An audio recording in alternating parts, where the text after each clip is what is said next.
Hi, I'm Jess. I am a relationship and dating coach, and the focus is on your relationship with yourself, which might sound a little silly, but it's really not because our relationship that we have with ourselves is what sets the tone for every other relationship that we have in our lives. So let's get into it. Let's talk about gaining clarity, how we can use this moment in your life, this moment in time, as a vehicle to direct you towards what it is that you really deeply desire. If you're like most of us, a lot of times life does not go the way that we expected or thought it would. And that can really send us into a moment of spiraling. It can send us into fight or flight. It can send us into a place of uncertainty. It can send us into a lot of places. So, how can we use this moment as a catalyst for our greatest liberation? One of the things that really helped me when I was going through a breakup years ago, it was awful breakup, so painful, is writing out a list of all of the things that really did not work for me with my partner and within our dynamic. It really actually was so helpful in getting me to a place of clarity where I knew what I didn't want, so then I knew what I did want. What I want to get you to is the place where you're able to just really clearly list out the qualities that you desire in a partner, okay? But sometimes when we're spiraling in a breakup and we're feeling heartache, we're feeling pain, maybe we can't eat, maybe we can't sleep, maybe we don't even know what to do with ourselves, maybe we can't stop thinking about them. It can be hard, actually, it can be almost impossible to shift into a state of, oh, what are the qualities I'd like in a partner? We just can't really get there. But where we sure can get is what didn't work for us, right? So I was talking with Keith the other day, the creator of this amazing app, and I was sharing with him that I did this, and I said, I was going through a breakup, I couldn't sleep for days. And so I wrote down all the things that didn't work for me. And then I flipped those qualities, those characteristics, into their opposite, right? So one of the biggest things that I realized that might sound obvious, but I didn't know back then that I need in a partner is someone who has the ability to be empathetic. The person that I'm speaking of that I went through this breakup with really did not have that ability. So empathy was top of the list, but first I had to write down, the fact that he was not empathetic. And I'm trying to remember, I should actually get the list out and share it with you guys, but I don't have it with me in this moment. But really looking at, okay, if you're getting really honest with yourself, what were the things that just did not work for you? And what were the things that you deeply desired that didn't show up, that weren't present? And this is not to say that we're going to go find some perfect person, okay? That does not exist. So let's just throw that out right now. But if this relationship has broken up for whatever reason, then let's use it as a way to learn yourself so that okay, this is what works for me, this is what doesn't. Beyond attachment styles, beyond love languages, what is your specific owner's manual and what works for you? What are the qualities that you need in order to be able to build a healthy, loving relationship? Not perfection, but must-haves. What are the things that you must have? And I'll give you some ideas, some inspiration. Maybe you must have someone who's consistent. Maybe you must have someone who is emotionally available. Maybe someone who is emotionally intelligent. Maybe someone who's very communicative. Maybe someone who is more independent and you don't have to have so much of your day-to-day together, right? But start writing out the things that you desire. And then further than that, I want you to actually expand upon those things, right? So if you're writing out, okay, I desire someone who is emotionally available, explain what that looks like. They return my texts in a certain amount of time. They call me every day.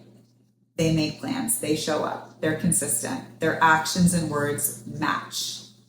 Such a big one, by the way. Actions and words matching equals integrity. We need that. This just has to happen. I would say, everybody, if you don't know what to write, start with actions and words matching. Okay? Because actions can look like one thing, and it can be very confusing when the words don't match. So I don't know if you've ever had someone show up as though they're available, and you lean into the connection and you're grateful and you're excited, and then a little while down the road they pull way back. They weren't really available, but maybe their words were saying that they weren't available, but their actions were saying that they were. Confusing. We don't need that. So get really clear on the qualities that you must have, okay? And I can help you with this if you need some support. The other thing I'd like you to do is think about your absolute deal breakers. So what are the things that if you see this thing present, you can't work with? Because everyone is going to have red flags. So I don't like the whole story around red flags. Oh, they have a red flag. She had a red flag. This person had a red flag. Cool. Everyone's going to have red flags, okay? We're all human. We're all human on the planet. But how are you relating to your own red flags, right? How are these people or this person that you might want to explore getting to know relating to their own red flags? But what are your deal breakers? Okay? I'll give you a few of mine.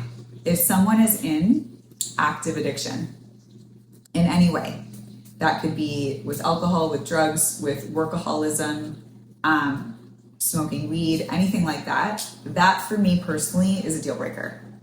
Can't do it. Tried it when I was younger, doesn't work, shocking. Someone who's in active addiction is absolutely not available. Absolutely. Because their addiction is what they're available for, and that is the top of their mind. So they can't be available to you. So active addiction is a big one for me, as well as emotionally available. If someone is emotionally available, then that's the green light to move forward. If they're not, that is a hard no. How do you know if someone's emotionally available? You might ask. They will tell you. They will tell you. So you need to know how to ask the right questions, but also sit back and allow the time it takes to get to know somebody. Because I don't know about you, but it's really easy to get caught up in the excitement of meeting somebody new and the energy and the chemicals and all of the amazingness that really makes us feel a little bit high. But we also lose our connection with our rational mind when that happens. So it really does take at least 90 days to really get to know someone, and more like a year, honestly. So slowing down is always suggested. Going back, what are the qualities, what are your must-haves that you would like in a partner? This will be an ever-evolving list. So as you go through life and you meet different people, maybe experiences you have with friends, not just romantic, but what are the qualities and characteristics that you really appreciate in a person? Write them down. You're going to keep expanding on that list. What are your deal breakers that you promise yourself that you will love and honor yourself enough that if these things show up, you will walk, okay? And if you need some help in sticking to these guidelines and boundaries and the vision that you've set for yourself, that's what we're here for. So I hope this was helpful. Take this with you and make sure to write these things down and really envision, use your imagination for good. Use your imagination to feed your desires rather than to spiral into the thinking patterns that can come with going through a breakup. And also don't be hard on yourself if you go into those thinking patterns, because it's pretty inevitable. But when you're able to, you're feeling a little more regulated, shift into, okay, if I could create whatever I desire, what would that look like? And then here's the biggest piece of this entire thing. All the qualities that you list out that you would desire, start becoming them yourself. You become the energetic match for what you are desiring, what you are seeking. That is the name of the game. So you may have a little bit of work to do. You may have some healing to do. That's okay. Everyone does. There's no perfectly healed place, okay? Spoiler alert. But if you want someone who is emotionally available, are you being emotionally available to yourself, first and foremost, and then to others, right? Are you available? If you want someone who's present, how present are you? How present are you with your friends? How present are you with a stranger that stops to chat with you on the street? How present are you with your children? Is your life being governed by your phone like most of our lives are? How present are you being? So this is the quickest hack It's not exactly a quick one because it takes some work on ourselves, but becoming the energetic match and the embodiment for what you're seeking will have you bump into not only a partner that's aligned in that way, but also friends, opportunities, connections, all kinds of things. So that's all for now. Please feel free to let us know if you have any questions about any of this. And if you want to dive a little bit deeper, please reach out and we can do some one-on-ones.